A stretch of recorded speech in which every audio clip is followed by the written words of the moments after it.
My guest for the morning, I have with me the chairman of NDC Greater Accra, and Joseph Ni Adekoka is here. Thanks for joining me. Thank you. Morning, how are you? I'm good too. I like your tie. Thank you very much. Slim tie. You should be wearing a saddle tie, you know. Okay, I should. Next time, black and white. I hear you, Martin. And then also, I have here the Acting General Secretary of the MPP, John Buedu. JB, how are you? I'm doing fine. How are you? I'm good too. How's the campaign going? It's very well. It's very well. Is it stressful? Just like the obviously, especially considering the competing demands on the ground and the need to not just only about resources, time, but it's about having the energy to be with the people. It's been stressful. You see, if you run around the country, considering the terrain, you realize that as a country we have a lot to do.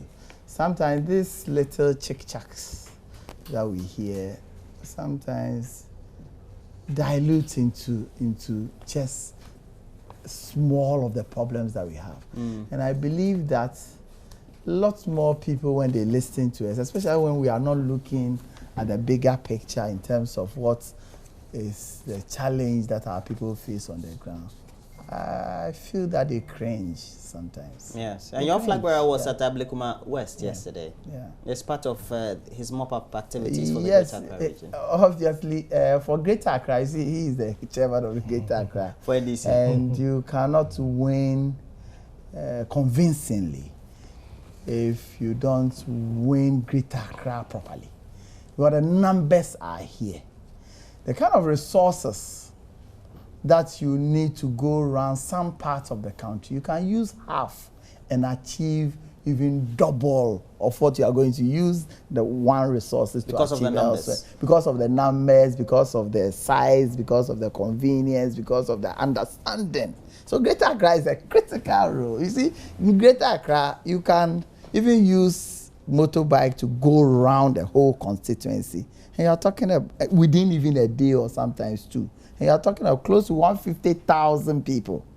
In some constituencies, you can't even use 5 days with your Land Cruiser, without a motorbike, without an outboard motor, without bicycle, and without walking. Just because of access. Just because of access. And the numbers you are talking about, sometimes 1,000, 2,000. You understand? So Greater Accra is critical in all campaigns. And your flag bearer had been saying certain things. For example, claiming that the NDC and the president are very much adept at rigging. They have a degree, or perhaps maybe patent. Okay.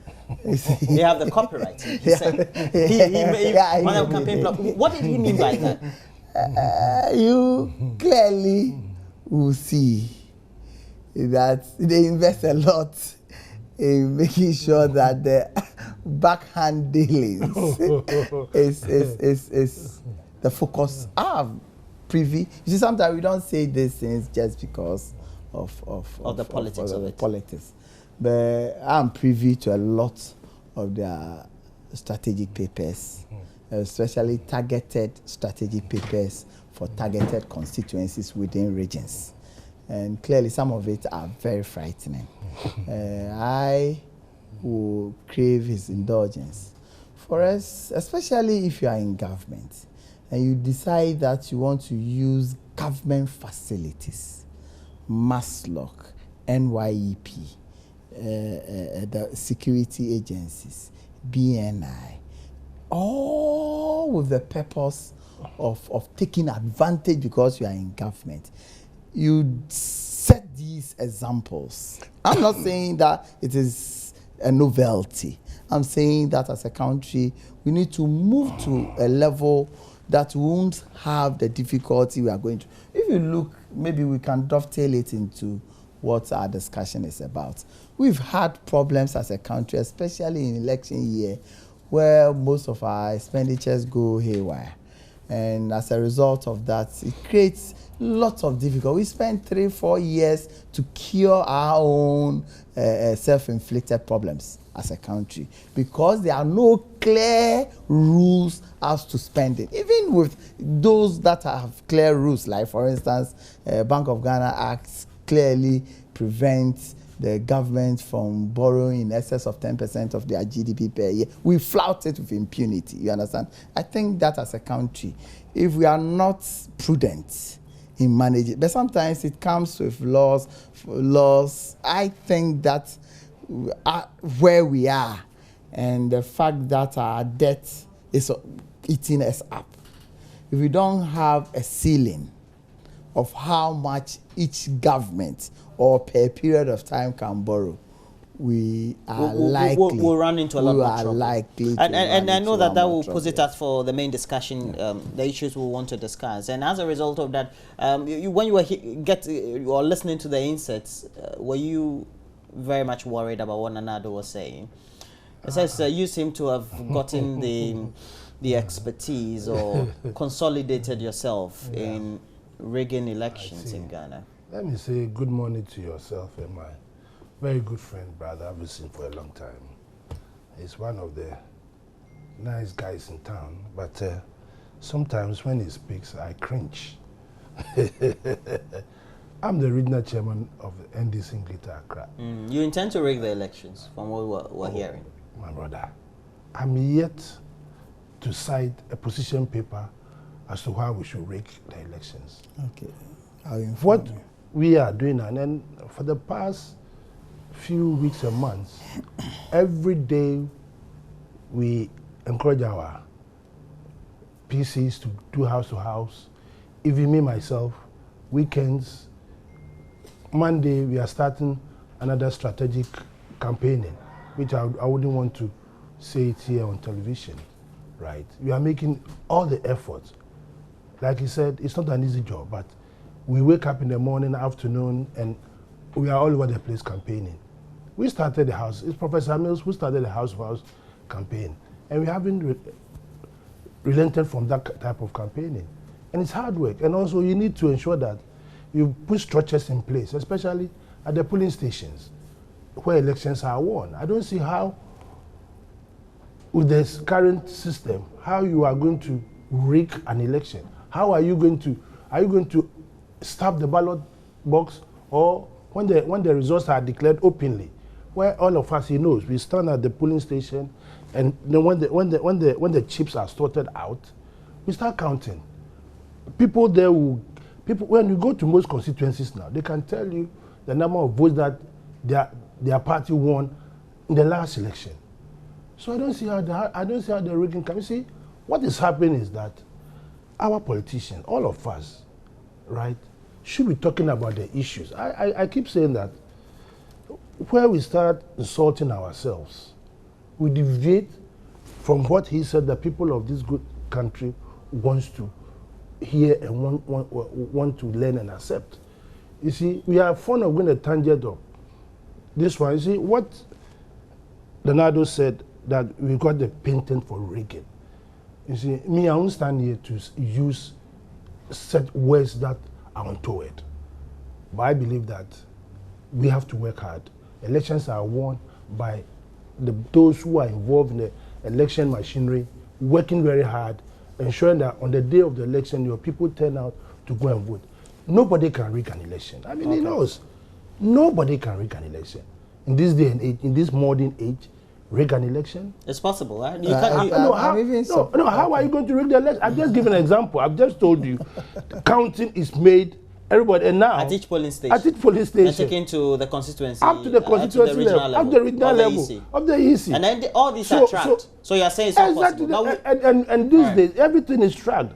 And here is a situation where we have so many radio stations, so many... Broadcasting live. Announcing it's live. Live. Okay. So let's along the line, when it's going through the wires, yes, something jumps in the air, and then information becomes skewed. I'm so well, but you're talking about using. You see, I'm pleasantly surprised about the position he has taken, to the extent that he wants to posit that we should even remove rigging of elections in the lexicon of our discussion. You understand? I'm so surprised. And well, I think that it confirms what Nanado has said, because you and I know that rigging an election is not a matter of just polling day activity. It involves a lot more processes along the election process or chain. You understand? Just even having wrong law that gives advantage or have the potential of giving advantage to any political party to exploit. Do we have some around? Yes, exactly. That's why we've been fighting tooth and nail all the time to make sure that we have laws that are fair, we have laws that gives opportunity, equal opportunity for all. It is for that reason.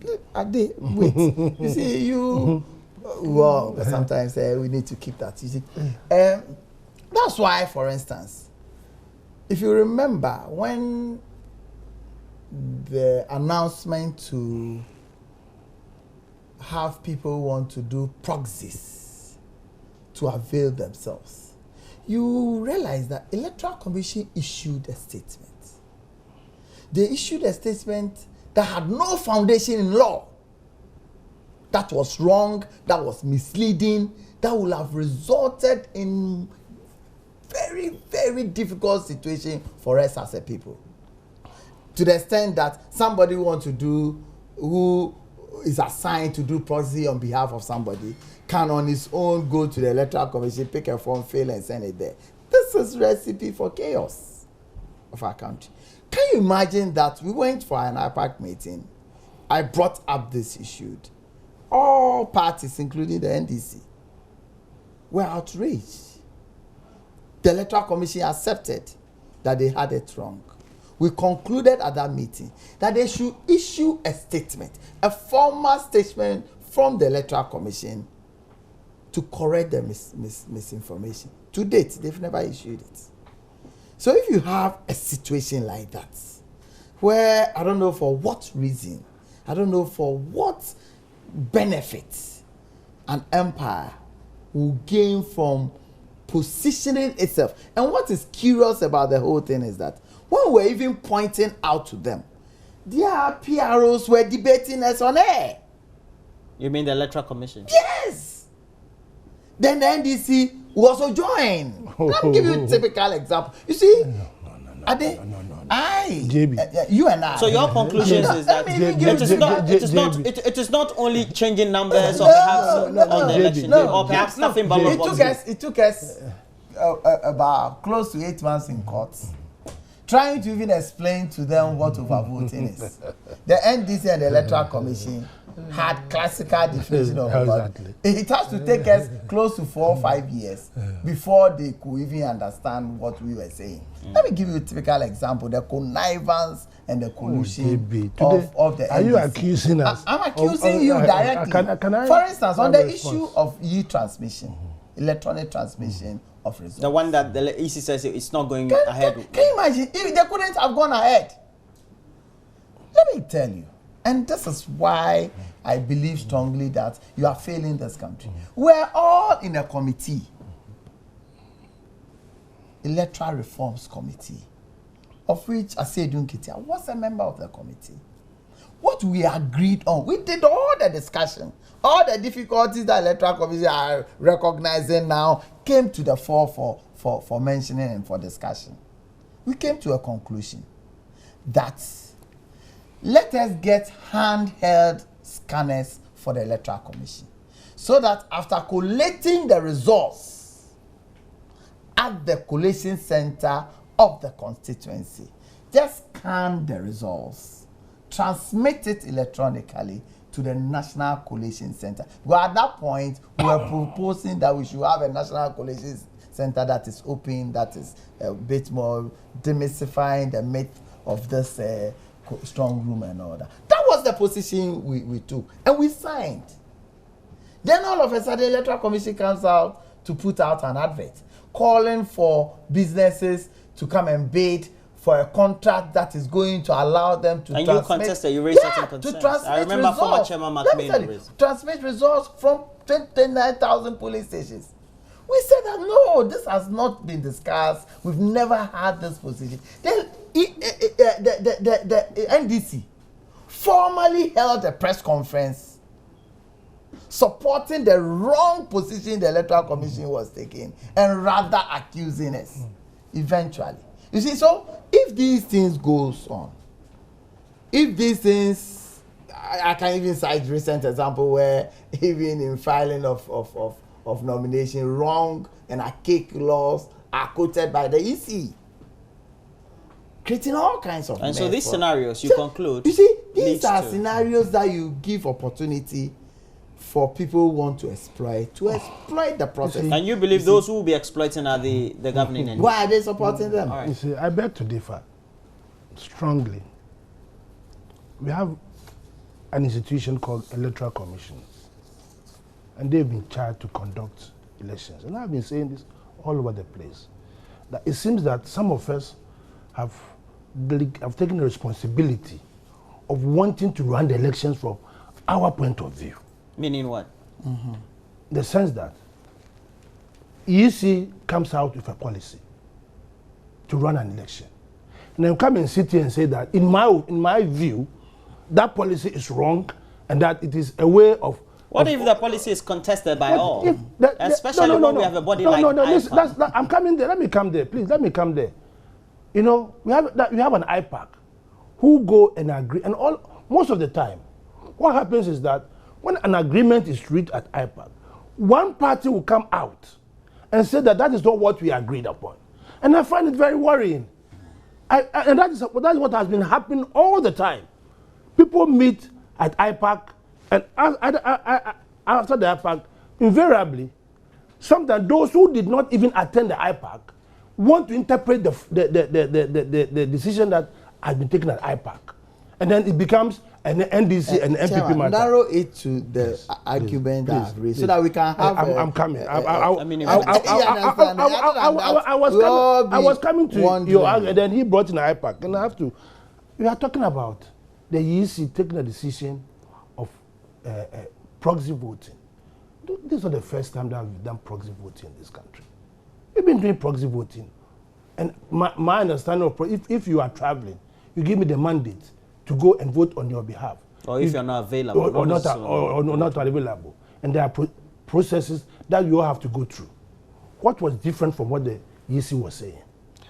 God. Yes. You see, that's why I say, JB, you are not in my head. I'm not in your head. So you don't expect me to appreciate what you are saying when I also appreciate it differently. Okay. You understand? Because you are fighting your corner, thinking that what the EC is doing is wrong, and I'm fighting my corner with my understanding that what they are doing is not. But we have scenarios where NDC and its functionaries, yes, and even its communicators, sometimes tend to agree with the Electoral Commission on issues that overwhelmingly key stakeholders within the political structure process tend to disagree. The EC. You see, I've just told you something. There's an institution called IPAC who go and deliberate with whatever position that IPAC has taken. And then somebody comes from IPAC and say and that's your difficulty, because you feel the MPP doesn't if my general secretary, who happens to be a member of the IPAC, comes out to give a version of what has transpired within IPAC, and you are saying that is wrong. I get your point. Can I make just a simple? No, we can go on. Let's change the subject. Just a simple. We have to change the subject. The International Monetary Fund is warning of a full-blown crisis, financial crisis for Ghana, if aggressive measures are not taken to check government's rising debts. We know that debt to GDP ratio has risen to a certain level, which consistently has elicited a lot more negative response to key watchers of the economy. But this is trite knowledge. This is something that we've known over time. But borrowing in itself is not a wrong thing, JB. Nobody has ever said so.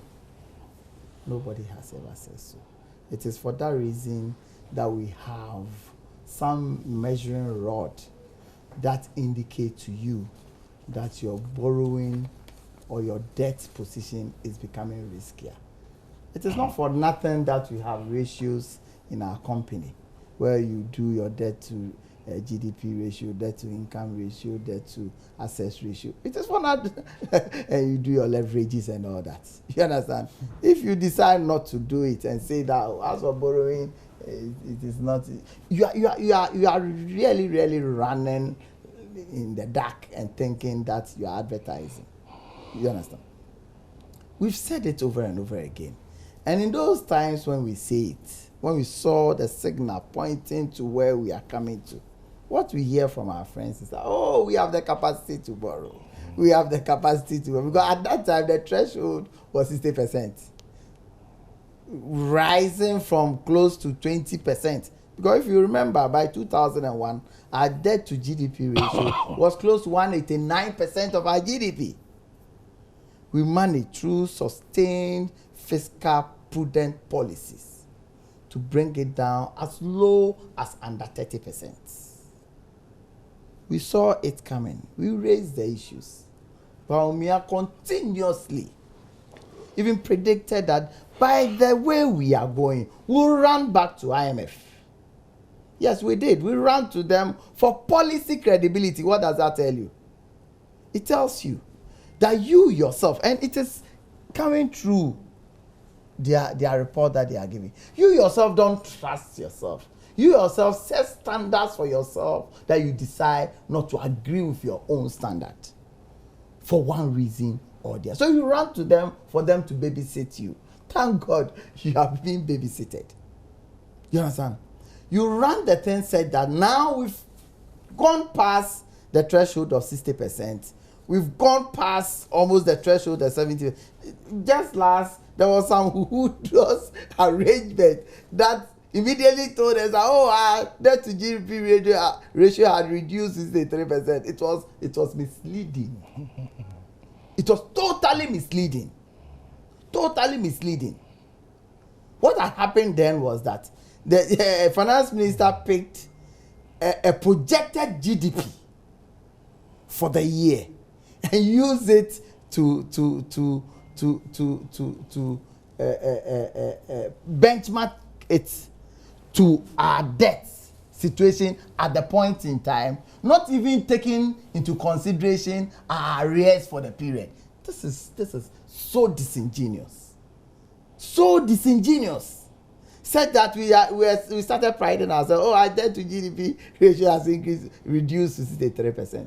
What it does is where we are now. Now we go to the extent of borrowing at high costs just to service our own debts. We go to the extent of now, look, just recently, through the road fund, government had put together a program of taking loan from UBA to the extent that from 2017 to 2018, all revenues that come into the road fund will be used to service that debt. For that interim period, if you do work with, you see, this is where we are. Contractors are complaining. Businesses are crippling. Financial institutions are laying off their workers as a result of difficulties businesses are going through, who are not also able to meet their debt responsibility, leading to a high profile, high level of our debt position with our banks. This is where we are. I am praying that we see reason to shifting from this kind of policies that is going to eat us up as a country.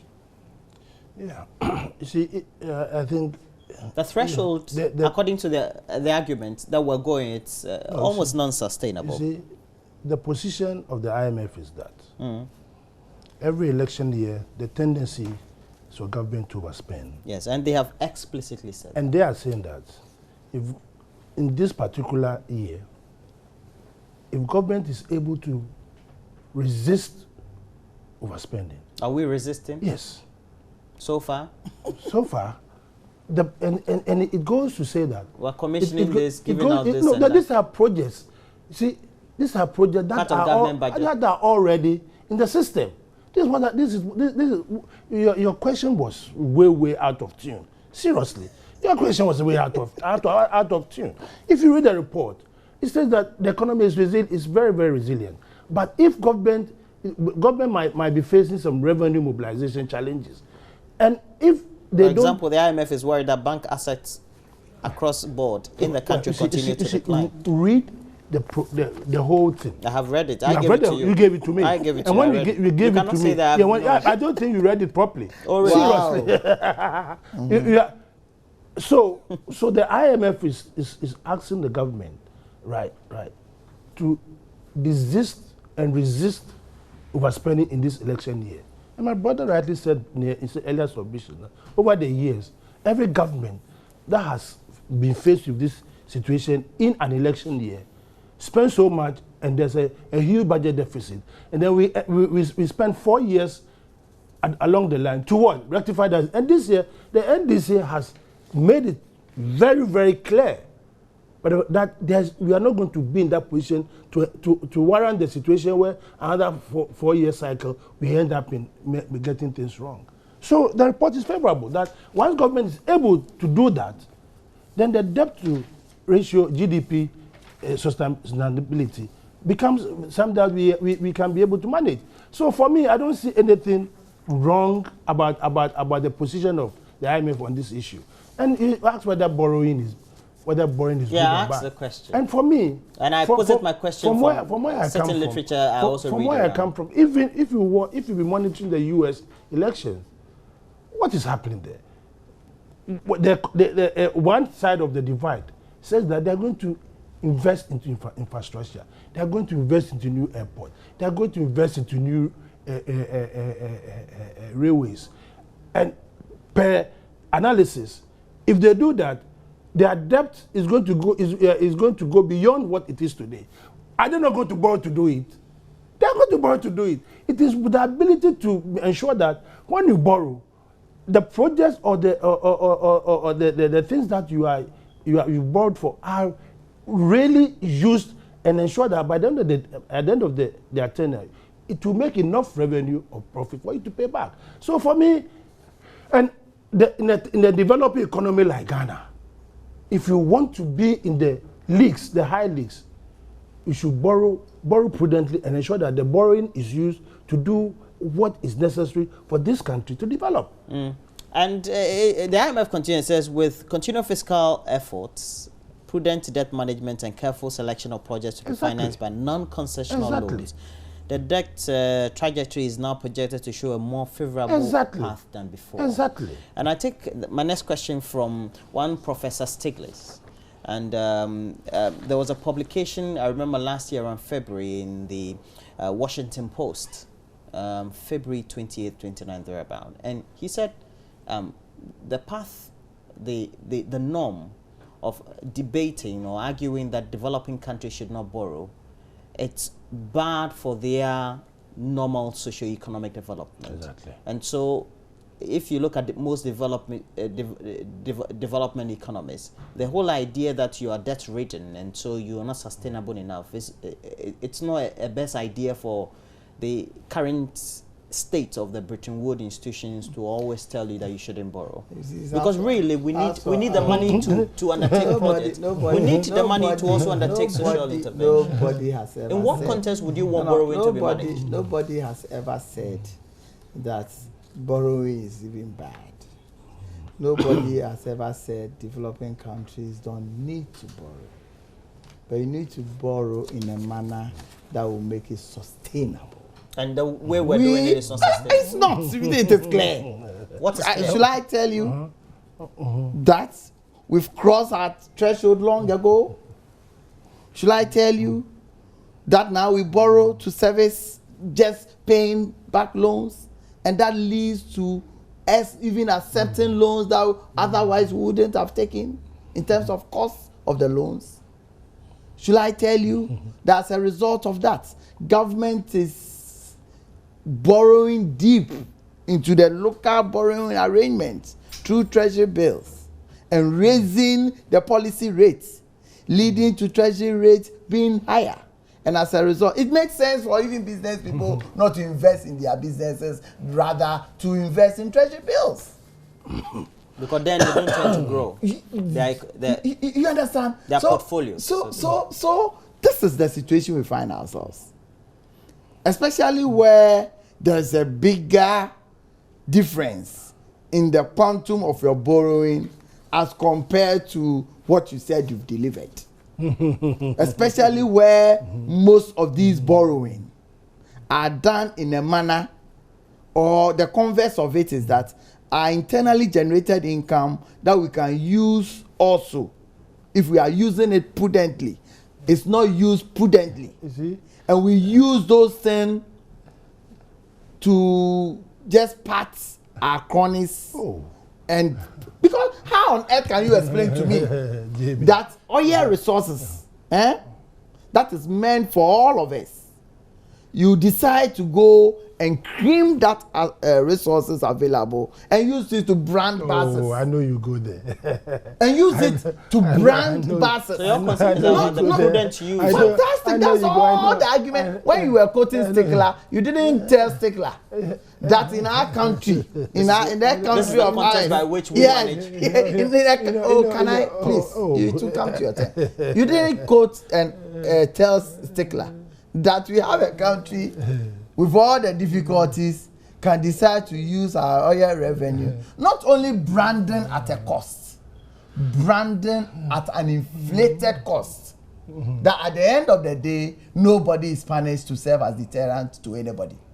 Stickler did not know that. Stickler did not also know that we can form phony companies, then give them sole source contracts. Tell them, supply 100,000 computers.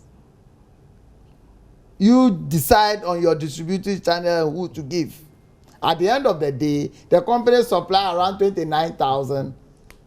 Nothing happens. You didn't tell Stickler that we have a government in this country that can give their friends 0 rate interest loan for so long a time that they will not even pay back. Stickler did not know that. So if you are talking about borrowing, we are talking about how prudently we are managing it in order for the borrowing to generate the kind of needed stream of incomes that will enable us not only offset it, but create an environment where the dividend of the assets that the borrowing had generated will help us get out of our quagmire. But from what we are seeing and from the report we are seeing, it is amazing. Why are you telling him? I'm surprised he also didn't even counter. That he did not read that well. I told him I gave it to him. So I'm so surprised, and I must express my surprise because I'm surprised that he did not counter because I was expecting you. I read that. I read that. Oh, I mean, you've had the floor. But you are not the one who determines who have the floor. He determines. That's fine. Because you accuse him. No, I'm not accused. No, you've had. But the fact is that I would have expected. You've taken the whole program to yourself. I haven't. And you don't want anybody to step in. But you know that you are the one who said that, and the organizer and the acting secretary. So if you even speak once, you have reached that chairman. So you keep quiet for me to speak. You understand? So it is within the context. I would have expected, for purposes of this argument for our viewers, to have pointed out that, for instance, look at the bank assets continue to decline. It's so damning. And it talks about it's so damning. The state of the financial institutions. It's so damning. You see? And it is reflected with what we are seeing, massive retrenchment. You see, there are people who are now begging for their positions to be reduced, for them to maintain their jobs. To the extent that, you see how dangerous it is if you don't know, is that most of these companies who have international branches, you realize that before you become an accounts director of a company in Ghana and has other branches and agencies outside, financial director of a company has portfolio of resources that you manage. If your CD or your currency depreciates so much, to the extent that the portfolio you manage reduces. Clearly, you are demoted. You become accounts. How many of the institutions that you are citing are really undertaking this sort of rationalization? Oh, a lot. I can mention the Airtel, UBA. Oh. Hey, you are mentioning companies. But you asked me. There's a downstream. No, you asked me to do so. So, you understand? You asked me. UBA. I can go on and on and on. Okay. So this is the situation we find ourselves. You can decide to pretend and behave like the ostrich and behave that nothing is going on, all is fine. You see? And for economics, it will expose you. Yeah, because the factors in environment definitely. But then I know that's where there's a strong disagreement with you, with your opponent on the political divide, because you feel that you need to make sure that you borrow in such a way that it's smart, and then you invest in the resources that equitably would also have a certain social reflection on the state livelihoods of exactly. Look at our gas infrastructure development, and this is an area another major. Please let him have it. Oh, but he has it. I've not even gone to the level he went. I just wanted you to have a feel of how it is. How it is. Yeah. So you want to push me off my... Just a feel. Just a feel. No problem. You know, I'm just telling you, look at the investment in our gas infrastructure and what difference it's going to make to this country. Downstream, the multiplier effect, the other industries that can come on board. Here's a situation where a government went to invest in a West African pipeline.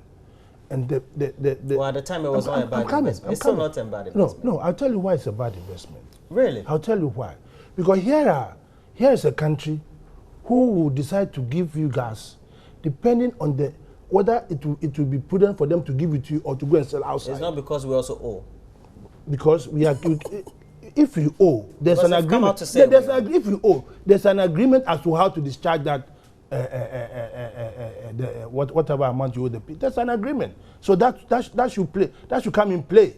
But I'm saying that not when you here's a situation now that we have invested in our own gas infrastructure, which for the foreseeable future is going to, at least the debt that you are talking about, we are going to make enough revenue to offset the debt that currently we have gone to contract. And I believe that going for a loan to develop your country is not a bad thing. And like you said, every country on this earth cannot survive by the taxes that it collects within this country. It's not possible, even the developed countries. So for me, borrowing is something that every developing country has to go through, and the way you use the money for is what I've given a typical example. And you are satisfied with the way and then you need to develop your social infrastructure, because you can be collecting all the revenues that you can collect in this country, and if your social infrastructure is collapsing, it's dead, it will take you 2 hours just to traverse a 1 kilometer road distance. If it take you 2 hours, you know how much money you are spending using that 2 hours to travel. And if a government goes to borrow and make sure that 2 hours now becomes only 5 minutes, do you know what the amount of savings that you are making? That will help the economy to grow. I get your point. We have had in the studio Acting General Secretary of NPP, John Boedu, JB, and then Joseph Ni Adekoka, Regional Chairman of the NDC, Greater Accra. Thanks for joining me. Thank you very much. We've closed. Abruptly. I've closed the meeting for him. I've closed it for him.